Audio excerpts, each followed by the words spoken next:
Oke, jumpa lagi di Beyond Headline. Sekarang ramai lagi dibicarakan soal pilkada tidak lagi dipilih oleh rakyat, khususnya pemilihan gubernur, tapi akan dikembalikan ke DPRD. Alasannya apa? Alasannya pilkada langsung dinilai sangat mahal, ya. Itu diwacanakan oleh Presiden Prabowo Subianto yang mewacanakan agar biaya tidak banyak keluar, agar lebih efisien pilkada gubernur, kemudian dialihkan saja ke DPRD. Artinya apa? Artinya dari daulat rakyat kembali ke daulat elit. Isu itu bukan isu yang baru. Isu itu isu lama yang selalu hidup, selalu dihidup-hidupkan. Kalau kita lihat pada tahun 2014, DPR itu sudah menyetujui melalui voting pilkada dikembalikan ke DPRD. Artinya tidak ada lagi pemilihan gubernur oleh rakyat. Hak itu yang diberikan konstitusi kemudian dicabut. Pada 27 September 2014 melalui voting ya, Partai Golkar, PAN, Gerindra, PPP, dan PKS itu setuju pemilihan kepala daerah dikembalikan ke DPRD. Jumlah suaranya 226. Pada tahun 2014, PDIP, PKB, dan Hanura menolak pasal perubahan pemilihan kepala daerah dari rakyat ke DPRD dengan 135. Partai Demokrat, partai yang berkuasa pada waktu itu, bersikap netral, tapi langkah politiknya dengan melakukan walkout. Padahal Demokrat punya 124 suara. Kalau kita melihat bagaimana harian Kompas di 27 September 2014, ada tulisan yang cukup besar yaitu warisan buruk rezim SBY, ya. Dan di harian Kompas di halaman utama itu bagaimana dunia internasional kemudian menyoroti gerak mundur demokrasi Indonesia. Ada juga artikel yang sebenarnya cukup menarik yang ditulis oleh Bima Arya.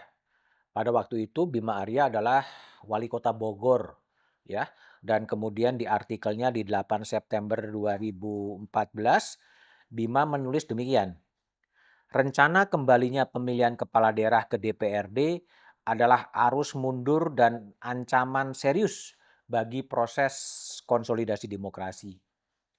Atas nama efisiensi, demokrasi menjadi kehilangan substansi. Atas nama harmoni, konsolidasi demokrasi akan mati suri. Itu kata Bima Arya di Harian Kompas. Bima meneruskan, jangan pernah kita lupakan bahwa semangat pilkada langsung adalah untuk mengikis praktik oligarki politik ketika segelintir elit menentukan keseluruhan langgam politik di daerah. Ketika warga hanya bisa menyaksikan panggung transaksional di lembaga perwakilan yang menentukan masa depan kota mereka. Pilkada langsung telah menempatkan warga menjadi aktor utama dalam suksesi kepemimpinan lokal dengan satu sistem sirkulasi kepemimpinan yang lebih terbuka dan partisipatif. Pilkada langsung juga membuka jendela harapan warga dalam mengartikulasikan isu-isu lokal yang menjadi perhatian mereka. Itu tulisan Bima Arya, wali kota Bogor di Harian Kompas pada waktu tahun 2014. Pada waktu itu juga masyarakat sipil menolak ide mengembalikan pemilihan langsung ke DPRD. Beruntung pada waktu itu Presiden Susilo Bambang Yudhoyono sedang berada di Amerika, kemudian mengambil langkah politik yang berani menyelamatkan daulat rakyat yang pada waktu itu diambil menjadi daulat elit. Presiden SBY kemudian mengambil langkah koreksi dengan menerbitkan peraturan pemerintah pengganti undang-undang. Sehingga keputusan DPR yang mengembalikan pemilihan kepala daerah dari rakyat ke DPRD kemudian dikoreksi melalui peraturan pemerintah pengganti undang-undang. SBY tampil untuk menyelamatkan demokrasi pada waktu itu. Kini Presiden Prabowo kembali mewacanakan untuk mengembalikan pilkada ke DPRD. Ini pernah terjadi di era Orde Baru, ya. Di era Orde Baru semua calon-calon gubernur itu dipilih oleh DPRD kemudian diajukan kepada presiden dan presiden kemudian yang akan memilih. Nah, memang ini adalah menjadi pertanyaan, apakah gagasan dari Presiden Prabowo untuk mengembalikan pemilihan kepala daerah dari rakyat ke DPRD akan mendapatkan dukungan? Secara teoretik itu bisa goal, karena kekuatan politik sepenuhnya berada di bawah kontrol dari Presiden Prabowo.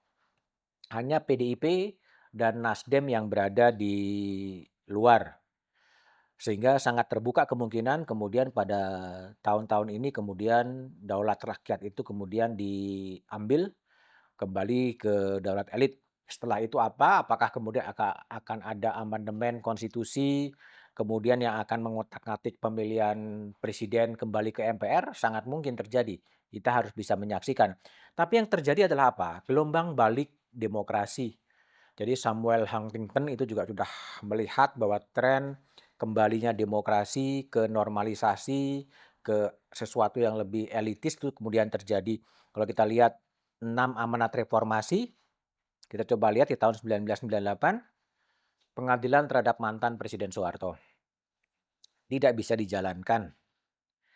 Pemberantasan korupsi, kolusi, dan nepotisme. Faktanya nepotisme yang tahun 98 sebagai kejahatan, kini kemudian dinormalisasi, dianggap sesuatu yang biasa saja.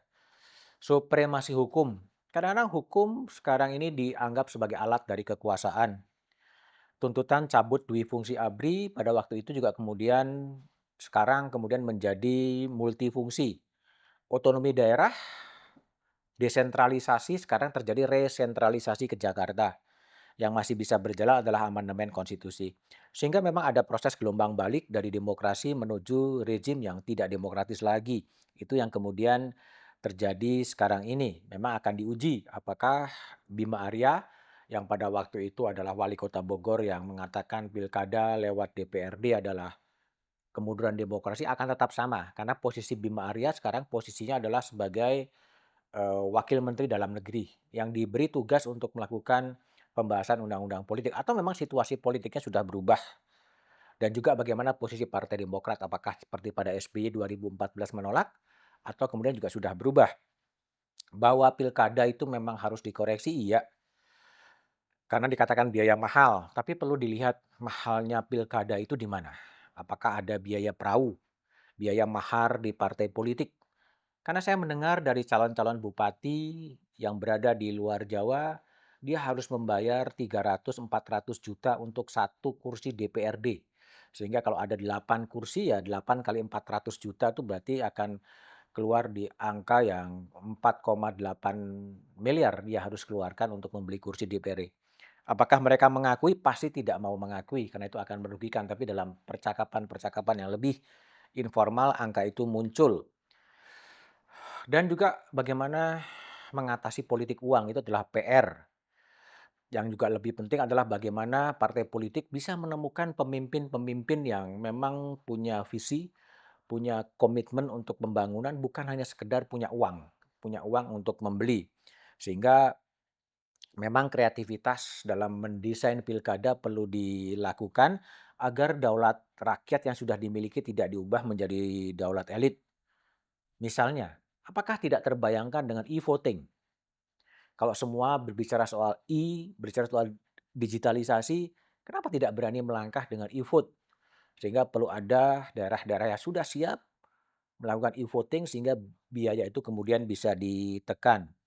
Perlu juga dipikirkan adalah untuk menyelamatkan tidak ada daulat elit penuh adalah pilkada asimetris ya.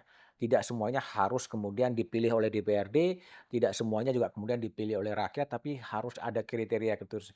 Tapi yang lebih penting dari itu adalah bagaimana publik dilibatkan, bagaimana ada meaningful participation agar publik merasa ikut terlibat dalam mendesain sistem politik dan itu bukan hanya untuk milik dari elit, karena khawatir ketika gubernur itu dipilih oleh DPRD, yang berkuasa adalah elit-elit politik dan oligarki.